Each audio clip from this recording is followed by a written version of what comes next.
다니엘서 강의 오늘 8번째 시간입니다. 오늘은 다니엘서 7장 1절로 마지막 28절입니다. 다니엘 세상의 끝을 보다 라는 제목입니다. 세상의 끝을 보다. 세상의 끝은 어떻게 생겼을까요? 세상의 끝자락을 보면 미래를 보는 거 아니겠습니까? 미래를.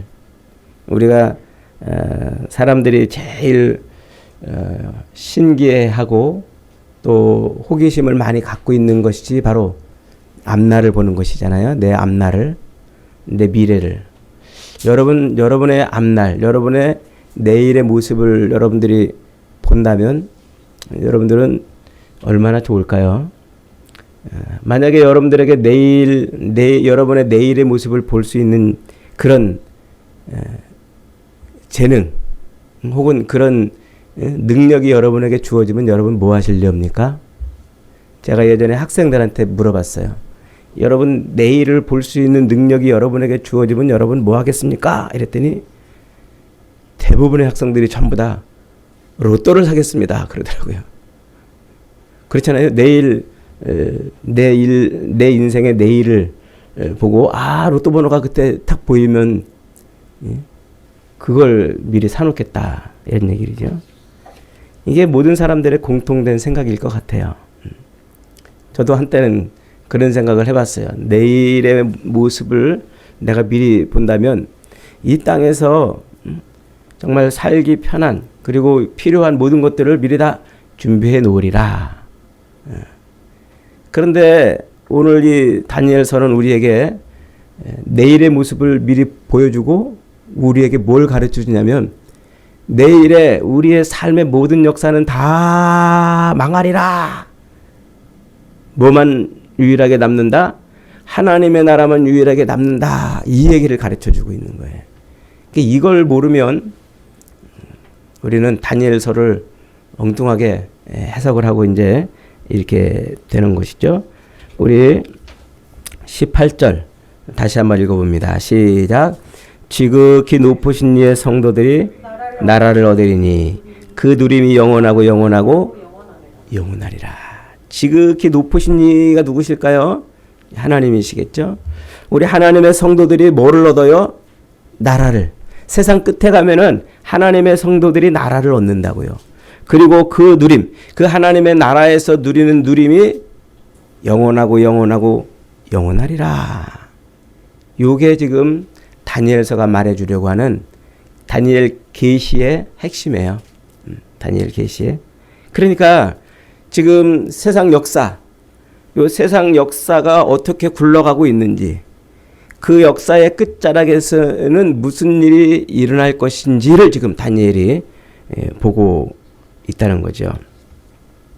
결국 이 다니엘서의 환상은 이제 오늘 7장 그리고 8장 9장 그리고 10장부터 12장에 걸쳐서 이렇게 4번 환상을 봐요.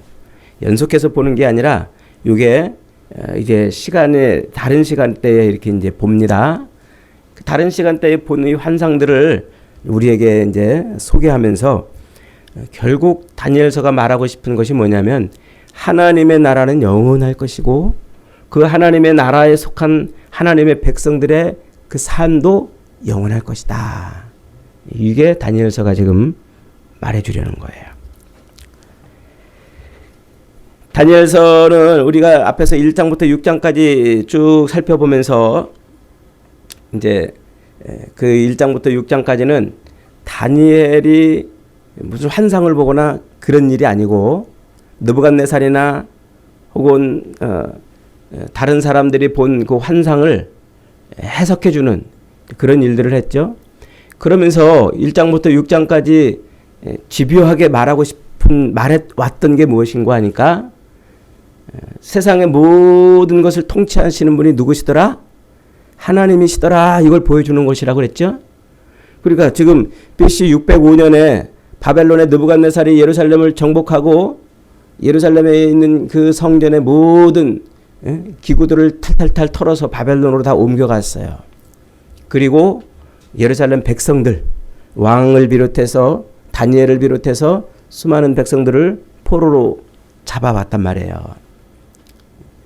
그러니까 이 이스라엘 백성들, 유대인들은 세상의 모든 것을 통치하시는 분이 누구시다? 하나님이시라는 것을 믿고 살아왔던 사람이에요. 세상의 모든 신들보다도 뛰어나고 위대하고 능력 있고 자기들의 삶 가운데서 모든 것을 해결해 주시는 분이 하나님이시라고 믿고 왔어요. 그런데 그래서 그 믿음을 가지고서 성전에서 늘 제사를 드리며 하나님을 예배하며 살아왔는데 지금 어떻게 돼 있는 거예요? 바벨론의 포로로 잡혀 있는 거예요. 바벨론의 포로로 잡혀와서 성전의 모든 것이 다 무너져 내려버려요. 그리고 BC 586년에 바벨론의 느부갓네살이 세 차례 예루살렘을 털어가면서 마지막 586년에는 예루살렘을 완전히 다 허물어 버려요. 이방인들의 터전으로 유대인들을 다 흩어버려요. 그러니까 하나님의 백성들이 하나님을 섬기며 예배하던 성전이 무너지고 그들의 삶이 하나님의 백성의 삶이 아닌 이방인들의 노예의 삶으로 한순간 변해버렸어요. 얼마나 기가 막힐까요? 얼마나 답답하고. 엊그제가 우리 대한민국의 3.1 독립만세운동 105주년 되는 날인가요? 어느 날 갑자기 일제가 우리의 주권을 주고서 우리 삶을 주장하니까 얼마나 기가 막히겠어요. 그러니까 여기저기서 대한독립을 위해서 목청껏 외치고 자기 목숨을 내던지면서까지 대한민국의 독립을 그렇게 외쳤던 거예요. 그런데 유대 백성들이 그렇게 예루살렘 성전에 예배하면서 하나님이 전부인 줄 알았더니 지금 어떻게 된 거예요? 하나님보다 바벨론의 신들이 더 큰 그런 결과를 지금 맞고 있는 거잖아요. 그런 상황에 처해 있는 유대 백성들에게 그리고 바벨론의 온 백성들에게 아니다. 세상을 통치하는 것은 바벨론의 느부갓네살 왕이 아니라 누구라? 하나님이라 하는 것을 가르쳐주고 싶어서 1장, 2장, 3장에서 그 얘기를 계속했잖아요. 끝내는 어떻게 합니까? 바벨론의 이 느부갓네살이 자기 삶의 간증을 통해서 야, 그 하나님 살아계시더라. 세상 모든 것을 통치하시는 분은 하나님이시다는 조서를 만들어가지고 자기가 다스리고 있는 모든 나라의 여러 방언으로 그 나라 말로 그 민족의 언어로 조서를 뿌리잖아요. 하나님이 왕이시더라. 하나님이. 그러다가 이제 바벨론이 어떻게 됐어요? 멸망했어요. 바벨론이 멸망을 한 다음에 다리오가 왕이 돼가지고 이제 새로운 정부를 구성하는데 옛날 바벨론을 섬기던 다니엘이 그 주요 관직을 차지하자 그 사람들이 또 모함을 해가지고 다니엘이 사자굴에 들어가잖아요.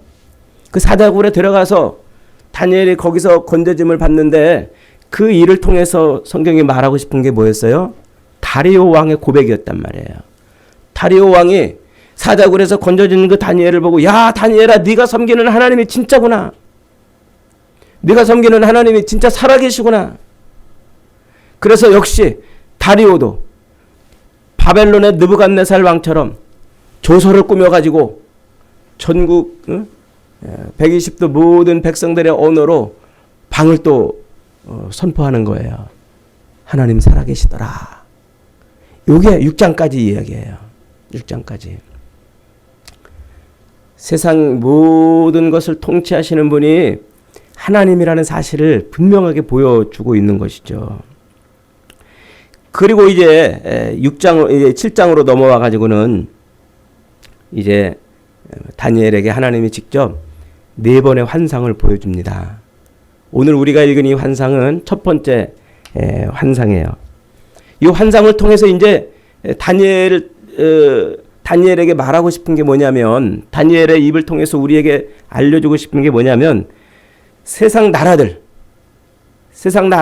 흥왕했다가 망하기도 하고 들어섰다가 무너지기도 하고 그 세상 나라들이 그렇게 역사 속에서 세워졌다가 무너지는 그런 세상 나라들이 어떻게 그 세상을 움직이고 통치해 가는지 그 속에서 그 세상 역사 속에서 하나님은 어떻게 그 왕들을 들어쓰시고 버리기도 하시고 어떻게 그 나라를 들어쓰기도 하고 버리기도 하시다가 끝내 마지막 때에 하나님의 나라를 어떻게 성취하시는지 이걸 보여주는 게 다니엘의 네 환상이에요. 7장, 8장, 9장 그리고 10장부터 12장까지. 요 다니엘이 지금 보는 이 환상은 항상 무엇이 중심이 되어 있냐면 고레스 칙령이라는 것이 항상 기준이에요. 고레스 칙령이 뭐죠? 바벨론이 멸망한 다음에 메데 페르시아의 첫 번째 왕이 6장에서 다리오라고 그랬죠. 근데 실질적인 권력은 누가 가지고 있다고 그랬어요? 그의 조카이면서 그의 사위인 이 고레스가 쥐고 있다고 그랬죠. 페르시아에. 그러니까 메데의 다리오가 아닌 이 페르시아의 고레스가 실제적인 권력을 쥐고 있는 거예요. 그래서 바벨론을 무너뜨리고서 제일 먼저 고레스가 칙령을 반포합니다. 유대 백성들을 예루살렘으로 돌려보내는 거예요. 야, 너희들 예루살렘으로 돌아가서 거기서 성전을 세우고 너희 하나님을 예배하거라. 이방 왕이 느닷없이 그런 얘기를 하는 거예요. 그러니까 예루살렘 성전이 무너짐으로써 바벨론에 의해서 이스라엘 백성들이 짓밟히고 하나님의 영광이 땅에 떨어진 그때로부터 다시 예루살렘으로 돌아가서 성전을 다시 세우는 요 역사, 그 역사를 다니엘을 통해서 하나님이 지금 우리에게 말씀을 해주고 계시는 거예요. 하나님의 백성들이 어떻게 하나님의 완전한 나라를 세워가는지. 무엇으로 세워간다고요? 하나님의 능력으로 세워간다고요. 고레스를 세워서 예루살렘으로 돌아가게 한 이스라엘 백성들로 하여금 다시 성전을 세우게 하는 그런 일을 통해서 하나님은 세상 모든 역사를 악의 세력인 이 바벨론에 의해 무너져버린 이 성전을 하나님의 백성들이 다시 세우게 하심으로 완성된 하나님의 나라를, 하나님의 영광을 드러내는 그 역사를 이루어가고 계시다. 이걸 말씀하고 있는 거예요. 이런 관점, 이 관점을 놓치면 안 돼요. 그러니까 예루살렘 성전이 무너지는 BC 586년 누구에 의해서? 바벨론에 의해서 예루살렘 성전이 무너졌다가 그리고 다시 이 바벨론이 멸망하니까 예루살렘 성전을 재건하라 하는 이 다리오의 이 고레스의 명령에 의해서 예루살렘 성전을 다시 재건한단 말이에요. 재건하는. 그러니까 이 성전이 다시 재건돼 가지고 하나님 앞에 드려질 때까지 그 역사가 이스라엘의 역사고 그것이 지금 다니엘을 통해서 하나님이 말씀하고 싶은 역사예요. 그래서 성전이 무너진 다음부터 다시 성전이 세워져 가지고 성전을 하나님께 봉헌한 때, 이때가 언제입니까? 이게 이제 유다의 그 하스몬 왕조에 의해서 헬라의 안티오코스 4세에 의한 그 핍박에서 벗어나서 독립운동을 일으킨 마카비 왕조가 성전을 하나님께 드린 그때를 말하는 거예요. 이게 언제입니까? 이게 하누카 절기, 빛의 절기, 요한복음 7장인가요? 여기에 나오는 그 빛의 절기의 그 시대까지. 그러니까 이 시대를 뭐라고 말하냐면 중간기 이렇게 말해요. 중간기. 한번 따라해 봅시다. 중간기. 이 말은 우리가 성경에 나와 있지 않은 말인데 성경을 이해하려면 꼭 알아야 되는 말이에요.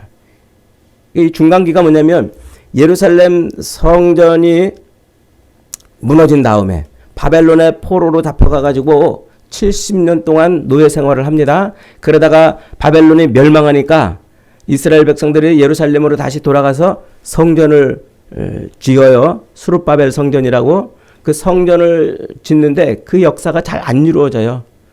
그러니까 학개 선지자나 스가랴 선지자나 말라기 선지자들이 야 니네들 왜 빨리 성전을 안 짓고 있는 거야? 빨리 성전을 지어라. 그렇게 이제 예언의 말씀을 주는 게 학개, 스가랴, 말라기예요. 그래서 성전이 지어지지만 그러나 그 성전이 온전하게 하나님의 성전으로 되어가지를 않아요.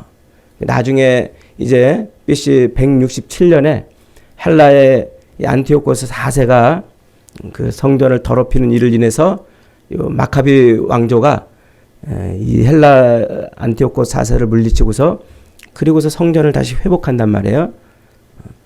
그리고 예수님이 얼마 안 있다가 이제 오시는 거예요. 한 130년 정도 있다가 예수님이 이제 등장하시는 거예요. 요 예수님이 오시기 전까지 말라기 선지자로부터 예수님이 등장하시기 전까지 요 역사를 뭐라고 부르냐면 중간기 이렇게 부른단 말이에요. 성경에는 이 역사가 기록이 안 돼 있어요. 그걸 지금 누가 본 거예요? 그 중간기 역사를 누가 봤냐면 다니엘이 지금 보고 있는 거예요. 그래서 이 다니엘서는 바로 그 예루살렘 성전을 재건하라고 명이 선포된 그때로부터 예수님이 오시기 전까지 그 약 한 400년 동안의 그 역사를 보고 있는 거예요. 역사를. 그 기간을 우리는 구약과 신약, 구약 성경과 신약 성경 중간에 있는 기록되지 않은 성경에 기록되지 않은 역사라 그래서 중간기라 이렇게 말을 한단 말이에요. 그 중간기 400여 년 동안 이스라엘은 실제로 없어진 게 아니라 역사 속에서 이스라엘 역사는 실제로 굴러갔어요. 성경에 기록이 안 돼서 그 역사가 이제 멈췄나? 이스라엘 역사는 멈췄나? 이렇게 생각하지만 실제로는 이스라엘이 그렇게 치열하게 삶을 살아왔단 말이죠. 예수님이 오실 때까지 말이죠. 그 중간기에 그 일어났던 그 많은 나라들, 권력자들, 다른 뿔, 다른 왕, 다니엘이 예언했던 이런 것들이 실제로 역사 속에서 있었단 말이죠. 그래서 이 중간기에 일어났던 수많은 나라들과 왕들이 어떻게 이스라엘과 연결되어 있고 어떻게 성전과 연결되어 있는지, 그리고 그 이스라엘의 성전의 끝은 어떻게 될 것인지, 요걸 보여주는 게 뭐라고요? 요게 다니엘서 환상이라 이렇게 말합니다. 재미있게도요, 예수님이 이 땅에 오셔서 사역을 시작하시면서 마태복음 24장에서는 중간기의 그 끝 역사를 뭐라고 설명하냐면 이렇게 설명합니다. 마태복음 24장 15절 이하입니다. 그러므로 너희가 선지자 다니엘이 말한 바 멸망에 가증한 것이 거룩한 곳에 선 것을 보거든 읽는 자는 깨달을진저 그때에 유대에 있는 자들은 산으로 도망할지어다. 20절에 너희의 도망하는 일이 겨울이나 안식일이 되지 않도록 기도하라. 21절 이는 그때에 큰 환란이 있겠음이라. 창세로부터 지금까지 이런 환란이 없겠고 후에도 없으리라. 예수님이 세상 종말에 일어날 일을 제자들에게 말씀을 하시는데 뭘 끌어다가 말씀하세요? 다니엘의 그 예언을 끌어다가 말씀하신단 말이에요. 그리고 이 이야기를 요한계시록이 세상 종말을 설명할 때 이걸 메타포로 갖다 쓴단 말이에요. 이렇게 구약과 예수님과 신약은 이렇게 연결이 됩니다. 이 환상으로 연결이 되는 거예요. 무슨 환상? 다니엘이 본 이 성전을 다시 회복시키라는 요 예언으로부터 마지막 하나님의 백성들이 하나님의 나라를 완전히 성취하는 요 역사를 다니엘이 보고 설명을 해주는 거예요. 2절부터 8절까지는 다니엘이 환상 중에 큰 짐승 넷을 봅니다.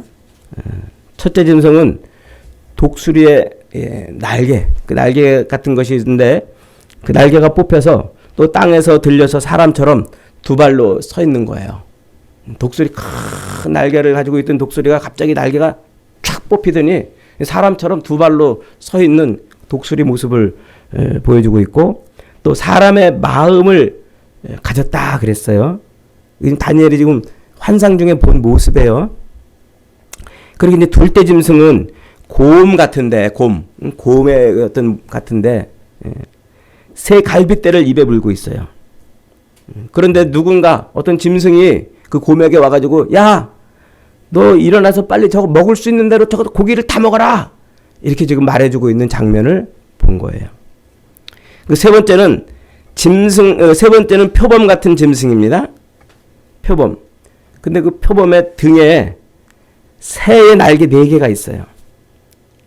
또 머리가 4개예요. 표범같이 생겼는데 등에 새 날개처럼 생긴 날개가 4개 있고 그 짐승의 머리가 또 4개가 있어요. 그런데 이 넷째 짐승은 아주 무섭고 또 굉장히 강하고 쇠로 된 큰 이가 있고 또 먹고 부서뜨리는 나머지를 발로 막 이렇게 밟고 있는 이전에 본 그 짐승들하고는 차원이 다른 어떤 모습을 하고 있는 거예요. 그리고 그 네 번째 짐승은 뿔이 10개가 나 있고 그 뿔 사이에 작은 뿔이 또 하나가 또 났고 사람의 눈 같은 눈들이 있고 입에서는 큰 말을 하는 그런 모습을 보여주고 있어요. 다니엘이 본 이 4가지 짐승의 환상은 이제 학자들마다 굉장히 다르게 해석을 해요. 이제 보편적으로 이제 어떻게 해석하냐면 첫 번째 그 독수리 모양의 그 짐승은 바벨론이라고 이제 해석을 해. 바벨론. 뭐 여기에는 큰 이견은 없어요. 두 번째로는 이제 새 갈빗대를 물고 있는 이 곰 같은 짐승은 메데파사라고 이렇게 이제 해석을 해요. 메데파사.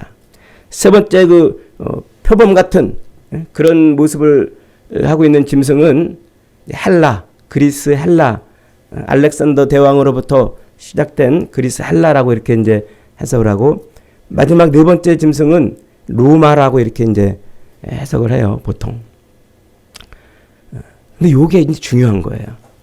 그 환상, 다니엘이 본 이 네 짐승의 환상을 어떻게 해석하느냐에 따라서 성경의 이 마지막 요한계시록을 어떻게 해석할 것인가, 이게 이제 정해지는 거예요. 그래서 이 마지막 네 번째 나라를 로마로 해석을 하면은 아주 복잡해져요. 해석이 굉장히 복잡해지고 이 네 번째 짐승을 로마로 해석하는 여기에서 뭐가 나오냐면 세대주의라는 말이 나와요. 세대주의. 세상 역사를 7덩어리로 나눠가지고 하나님이 각 세대마다 역사하는 방법이 다르고 일하시는 방법이 다르다는 거예요.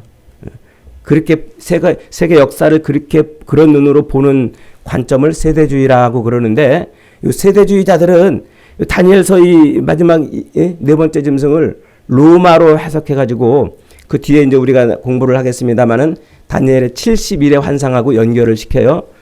70일에 한 일회가 일주일이죠. 7일.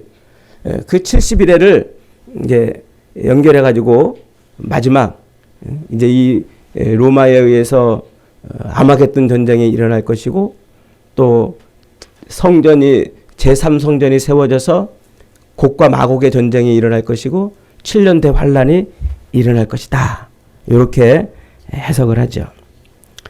여러분 7년 대환란이나 혹은 무슨 곡과 마곡의 전쟁, 아마겟돈 전쟁, 그 다음에 제3성전 이런 단어들은 기억해 놓으세요.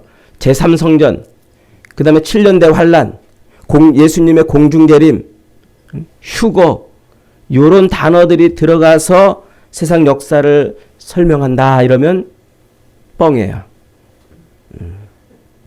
그런 단어들이 그런 단어들을 사용해서 말세에 어떤 일이 벌어질 것인지를 설명하면 뻥이라고 이해를 하셔야 돼. 일단은 이제 뒤에 가서 9장, 10장 뒤에 나오는 70일에 가지고 제가 설명을 더 할 겁니다.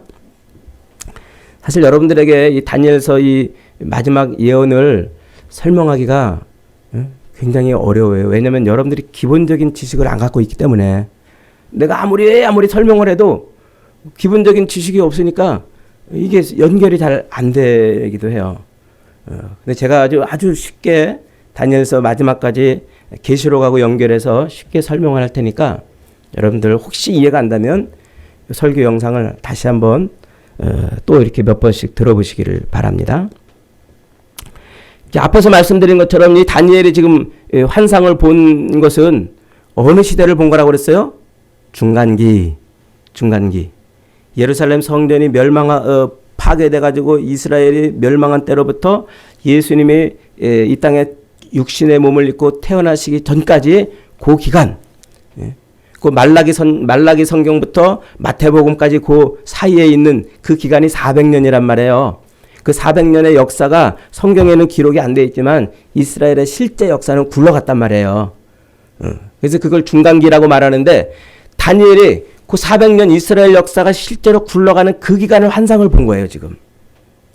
그러면 성경에는 기록이 안 됐지만 다니엘서의 그 환상, 지금 이 은유법으로 쓰여져 있는 어떤 짐승처럼 표현되고 있는 그 환상을 해석하면 중간기 역사가 해석이 되겠지요. 그 얘기예요.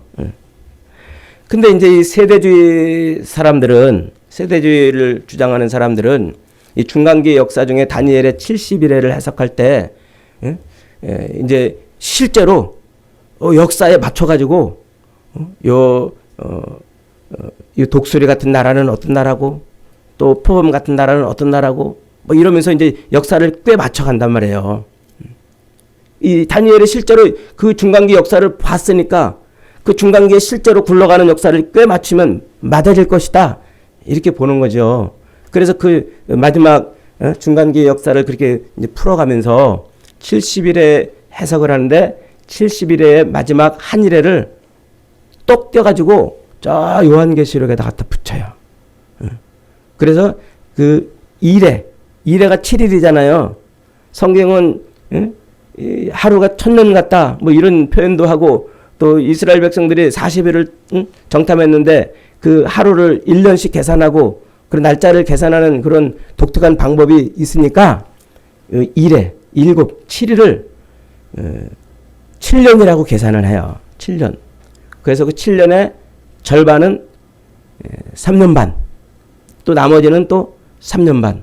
그래서 3년 반에는 큰 환란이 일어나고 그 다음에 휴거가 주님의 백성들은 휴거가 되고 또 이스라엘은 마지막에 이스라엘을 대적하는 세력들과 함께 또 이제 마지막 싸움을 벌이는 걸로 그렇게 계시록을 끌고 가요. 그래서 지금도 이스라엘이 지금 이 팔레스타인 전쟁을 하고 있잖아요. 이걸 좀 유심히 보는 거예요.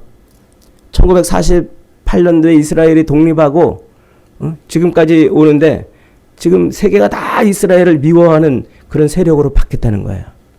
그래서 이 전쟁이 가면 갈수록 그렇게 이스라엘을 미워하는 세력들이 연합해서 이제 세상 역사의 종말이 올 것이라고 봐요. 그러면서 이제 이스라엘이 지금 하고자 하는 일이 뭐냐면 예루살렘을 회복하는 일이에요. 지금 예루살렘은요, 딱 3등분돼 있어요. 그래서 기독교와 유대교, 이스라엘 유대교와 또 이슬람, 이렇게 서로 땅을 나눠가지고 통치를 하고 있고, 예루살렘의 그 붉은 이 돔이 있잖아요. 황금돔. 그거는 이슬람 거잖아요. 그러니까 이스라엘이 이 예루살렘을 완전히 회복하는 때가 이제 곧 올 거라는 거예요. 곧 오면서 성전을 거기다가 세우는 때가 온다는 말이에요. 무너진 성전. AD 70년에 로마에 의해서 완전히 무너진 성전이 다시 거기서 회복된다는 거예요. 그게 제3성전이라는 말이에요.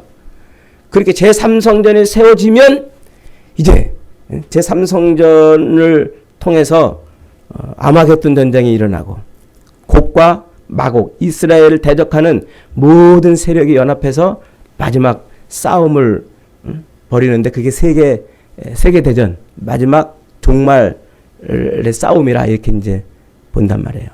그 3년 반, 전반 3년 반, 후반 3년 반에 어떤 일이 벌어지냐면 하나님의 백성들은 예수님이 공중에 재림해서 그 백성들을 공중으로 다 들어올려 휴거해 준단 말이에요. 그리고 남아있는 이제 백성들이나 또 이스라엘은 이 싸움을 통해서 승리하게 해주시는 이런 역사로 이렇게 끌고 가요. 근데 이것은 성경에 전혀 없는 것을 스토리를 만들어낸 거예요. 꼭 들어보면 꼭 진짜 같은데, 진짜 같아. 그런데 소설을 써놓은 거예요. 그러니까 절대로 여러분 세대주의, 이 성경을 세대주의로 본다. 혹은 마지막 7년대 환란이 일어날 것이다. 그 7년대 환란에 3년 반 동안에는 휴거가 일어날 것이고 예수님의 공중재림을 통해 죄의 백성들이 들림받을 것이다. 이런 얘기가 그들의 설명 속에 있으면 그들은 소설을 쓰고 있다. 이렇게 이해하시면 된다는 말이에요. 자, 지금은 여러분들이 이 이야기를 들어도 무슨 얘기를 하는 거야? 궁금해 하실 거예요. 다시 오늘 다니엘서 7장으로 돌아옵니다. 다니엘에 지금 네 동물을 보잖아요. 네 동물을 보는데 그 네 동물은 그냥 동물이 아니고 뭐라고 말해요? 나라란 말이에요. 나라. 그리고 그 나라의 통치자 왕이란 말이에요. 그 왕들이 이제 세상 역사를 끌고 가는 거예요. 그래서 그 네 왕들을 네 나라를 바벨론으로 보고 메데파사로 보고 헬라로 보고 로마로 이렇게 보고 그 역사를 이렇게 꽤 맞추면은 성경 해석에다 꽤 맞추니까 바벨론이라는 나라가 들어섰다가 망하고 또 메데파사가 들어섰다가 망하고 또 헬라가 들어섰다가 망하고 결국 로마가 이제 와서 이렇게 들어섰다가 망하는 그 역사를 좀 설명하고 있구나.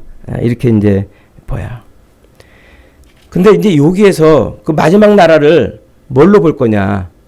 로마로 볼 거냐? 아니면 다른 나라로 볼 거냐? 이게 굉장히 중요해요. 성경 해석에서. 자유주의자들은 이렇게 바벨론, 그 다음에 메데파사, 그 다음에 헬라, 로마로 이어지는 것으로 보지 않아요. 주로 이제 보수주의 쪽에서는 첫 번째 짐승은 바벨론이요. 두 번째 짐승은 메데파사요. 세 번째는 헬라, 네 번째는 로마로 이렇게 해석을 해요. 이게 문제예요.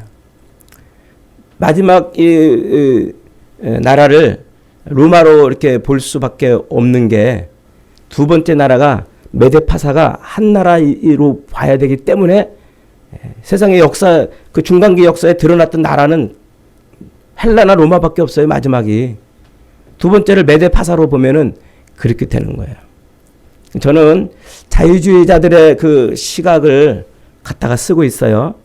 보수주의자들처럼 두 번째 나라를 메데파사로 안 보고 메데와 페르시아로 나눠서 봐요. 그리고 마지막 거기를 로마로 안 보고 두 번째가 메데고 파사였으니까 그 다음 마지막 나라는 뭐가 돼요? 자연히 헬라가 되겠죠. 그리스 헬라가 되겠죠. 그래서 제가 다니엘서 지금 이 환상을 네 짐승을 첫 번째는 바벨론, 두 번째는 메데, 세 번째는 파사, 페르시아, 네 번째는 헬라로 이렇게 해석을 한단 말이에요. 이렇게 해석을 해야 뒤에 요한계시록이 풀려요. 이게 안 풀리니까, 이렇게 해석을 해서 안 풀리니까 이 다니엘의 70일의 마지막 한 일회를 똑 떼어가지고 마지막에 갖다 놓는단 말이에요. 그러니까 그 세대주의자들은 자기들 논리가 안 맞으니까 성경을 뜯어가지고 갖다 붙이고 싶은데 붙였단 말이에요. 그래서 그렇게 성경을 해석하면 그 바른 성경이 해석이 되겠어요? 그러니까 이 마지막 이 네 번째 나라를, 두 번째 나라를 메데, 그리고 세 번째를 페르시아, 네 번째를 헬라로 봐야, 그래야 마지막 요한계시록에 요 7년대 환란의 이런 문제들을 하나도 어려움 없이 해결할 수 있다는 말입니다. 무슨 말인지 하나도 모르겠죠? 중요한 거, 지금 다니엘이 환상을 본 요 기간이 뭐라고요? 중간기란 말이에요. 중간기. 요게 예루살렘 성전이 바벨론에 의해서 멸망한 때로부터, 그때로부터 예수님이 이 땅에 오시기 전까지 그 역사를 기록해 놓은 거란 말이에요. 그러니까 다니엘이 이 마지막 환상을 보면서 이제 세상이 어떻게 끝나겠구나, 그걸 지금 봤다는 얘기예요. 그걸. 15절에서 마지막 절까지는요. 환상 중에 본 네 번째 짐승의 모습 때문에 다니엘이 번민하죠. 마지막 넷째 짐승의 모습은 얼마나 무서운지 이가 쇠고 발톱은 노시고 모든 것을 마구 먹어치우고 부서뜨리고 발로 밟습니다. 머리에는 뭘 가지고 있어요? 뿔이 10개예요. 그러니까 10뿔에다가 눈도 있고 또 말하는 한 뿔이 거기서 또 나와가지고 다른 세 뿔을 또 잡아먹고 이런. 그래서 그 뿔은 막 법을 고치고 때를 또 고치고 그러면서 성도들 하나님의 백성들을 이겨요. 짓밟고 막 그래요. 언제까지? 한때, 두때, 반때를 그러고 있어요. 그 한때, 두때, 반때가 3년 반이에요. 한때 1년, 두때 2년, 반때 반년. 그리고 3년 반의 기간 동안. 그러니까 이게 다 상징적인 숫자예요. 실제 이야기를 지금 하려는 게 아니라 그렇게 해서 이제 이 마지막 네 번째 나라에서 10뿔이 등장하고 그 10뿔 가운데 한 뿔이 나와가지고 세 뿔을 잡아먹고 그 작은 뿔이 어떻게 해요? 주의 성도들을 억압해가지고 한때 두때 반때를 괴롭히고 그러니까 하나님이 항상 계시니가 그 성도들의 원한을 풀어주고자 심판을 시작하신단 말이에요. 그래서 그 뿔의 권세를 빼앗고 성도들에게 영원한 나라를 주신다. 이렇게 말하고 있어요. 자, 오늘 본문 27절을 한번 다시 읽어봅니다. 27절 시작. 나라와 권세와 온 천하 나라들의 위세가 지극히 높으신 이의 거룩한 백성에게 붙인 바 되리니. 그러니까 모든 나라와 왕들의 권세와 온 천하에 있는 나라들의 그 모든 위세가 누구의 손에 붙어요? 지극히 높으신 이의 손에 붙는단 말이에요. 그 말은 세상 모든 나라 왕들을 주님이 누르신다는 말이에요. 그들의 권세를 꺾으신다는 말이에요. 그리고 그들의 권세를 꺾고 그리고 그 모든 영광과 권세를 누구에게 주냐면 거룩한 백성들, 교회에 주신단 말이에요.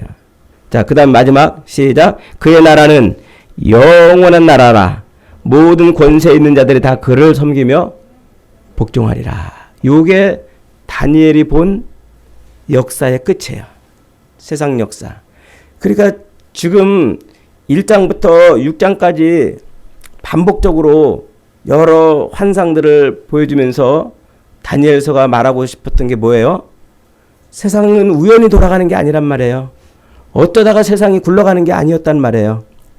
예루살렘이 멸망하고 유대 백성들이 바벨론의 포로로 잡혀온 게 재수가 없고 운이 나빠서 그들이 포로로 잡혀온 게 아니었다는 거죠.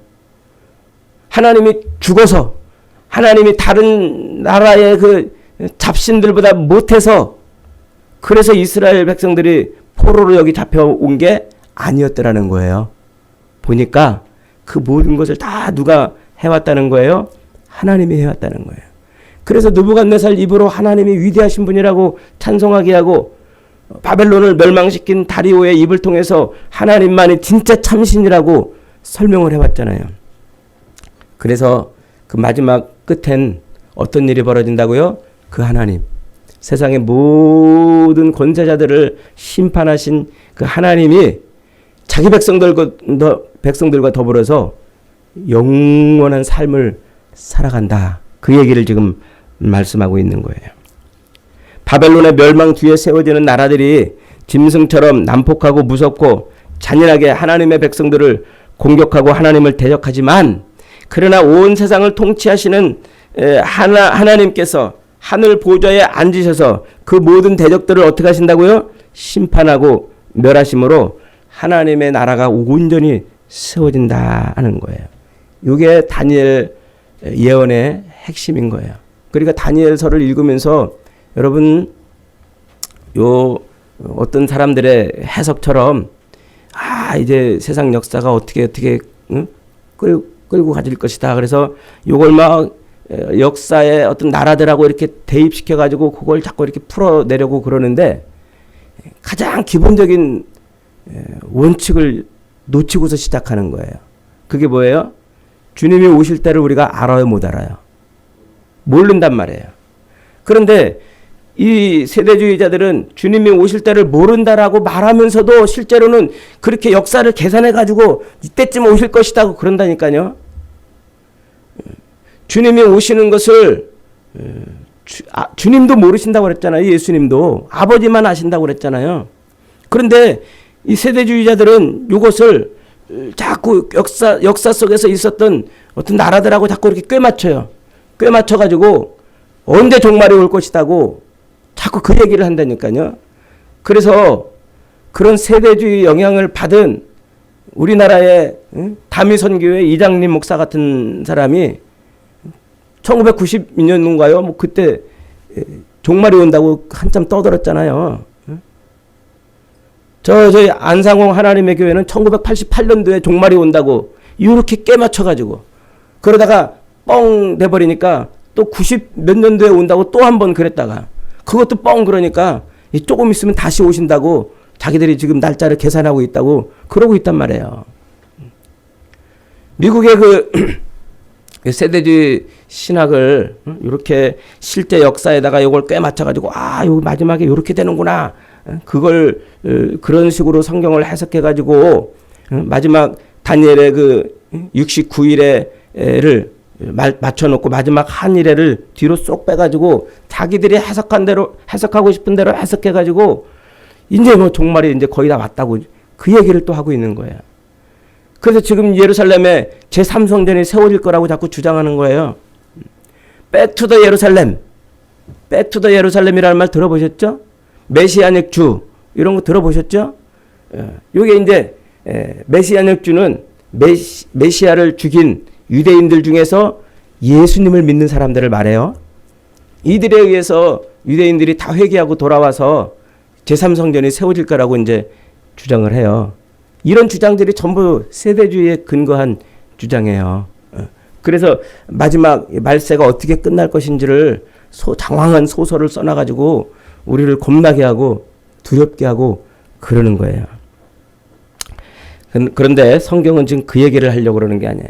이 마지막 때 모습을 실제로 마지막에 어떻게 끝날 것인지는 요한계시록을 보면 잘 나와 있어요.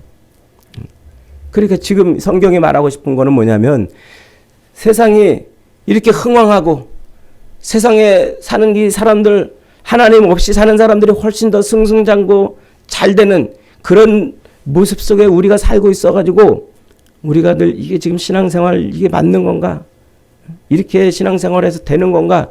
하는 절망과 좌절에 빠지게 만들어서 우리로 낭망하게 하는 그런 삶을 살게 하는 이때 하나님은 어떻다? 살아계시다. 하나님의 뜻대로 세상 역사를 끌고 가신다. 하나님이 하시고자 하는 것은 이 세상의 흥왕이 아니라 하나님 나라의 완성이다. 그 얘기를 지금 하고 있는 거예요. 그래서 13절, 14절에서 이렇게 선포합니다. 같이 있습니다. 시작. 내가 또 밤 환상 중에 보니 인자 같은 이가 하늘 구름을 타고 와서 옛적부터 항상 계신 이에게 나아가 그 앞으로 인도되매. 예수님이 이제 하나님 보좌 앞으로 나간 것을 말하는 거죠.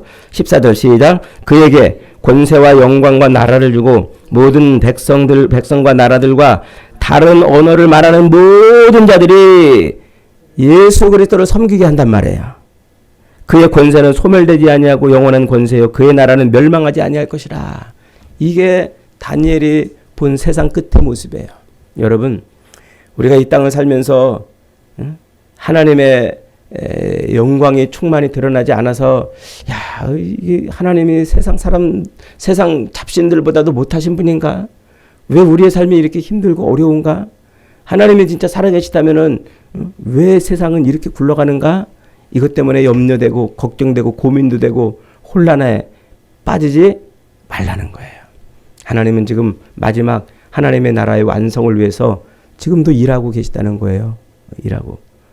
그래서 세상이 아무리 포악하고 세상이 아무리 득세하고 세상이 정말 하나님 없는 사람들이 더 잘 사는 것 같아도 모든 일은 누구의 손에서 지금 이루어지고 있다? 하나님의 손끝에서 이루어지고 있다.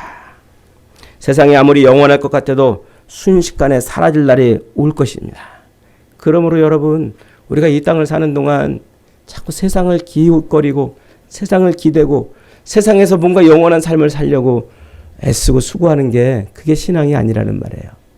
우리의 삶의 주인 되시고 우리 통치자 되시는 우리 주님을 붙들고 사는 것이 신앙생활이라 그러는 거예요.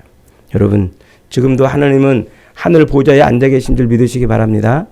세상 모든 것을 당신의 뜻대로 주물러 가시는 줄 확신하시기 바랍니다.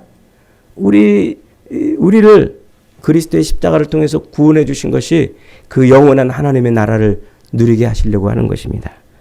오늘부터 시작되는 다니엘의 환상을 앞으로 4번, 5번에 걸쳐서 잘 배우셔서 정말 이 말세에 우리를 통해서 하나님이 무엇을 하시려고 하는지를 배우셔서 저와 여러분들이 이 말세를 승리하며 사는 복된 인생들이 다 되시기를 주님의 이름으로 축복합니다.